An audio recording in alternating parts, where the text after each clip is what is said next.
so that when I look at my clay, it comes to life. What I mean by that, when you meet somebody, it's very rare that you'd get closer than a handshake distance to them. They think you're a bit weird, don't they?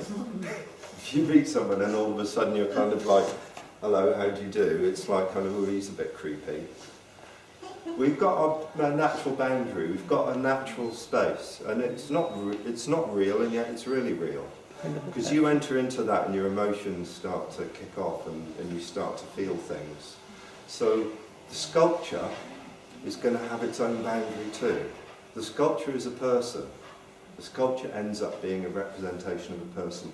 And when someone comes to look at your sculpture, they're not going to go closer than that. If the sculpture's good, they're going to stay at that distance from your sculpture. So when your sculpture meets the person, the distance to focus the eyes is that handshake distance away.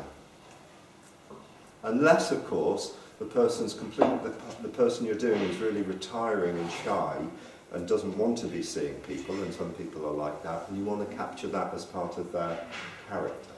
And then you might drop their head slightly or move the eyes aside, which makes it a much more private type of work.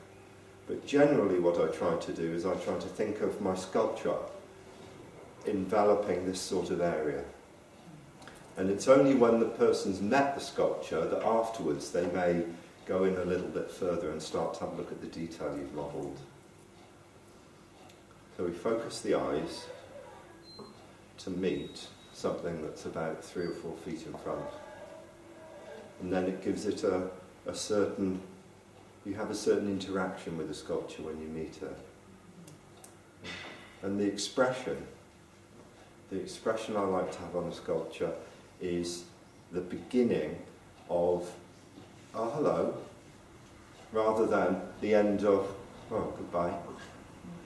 Yeah? So the end of an expression is you disconnect. It's like putting the phone down. It's the end of something, you disconnect. The beginning of an expression is the beginning of a conversation. And if you want someone to engage with your sculpture, you give them the beginning of an expression.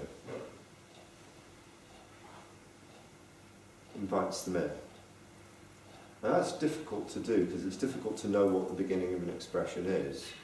But if you've got an idea that that's what you're working towards finding, then I often ask the model to talk or to say something, and I'll take a whole load of photographs.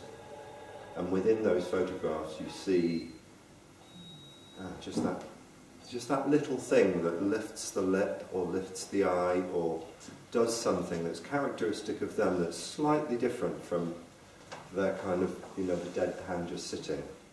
Deadpan sitting is great for a study, but it's not the life of something. And you need to find exactly what those tiny little changes in muscles are.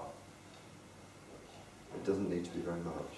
Just a small amount, but it kind of goes from that. They're in their own world, they meet some, come out, go in, come out. And it's just what's the difference that brings somebody in and out. To meet you, as the person meeting the sculpture. And then the thing starts to have its own life. And when a sculpture has its own life, you know it. You know it, and people say, when do you finish your sculpture? How do you know when to finish? When that begins to happen. Yeah?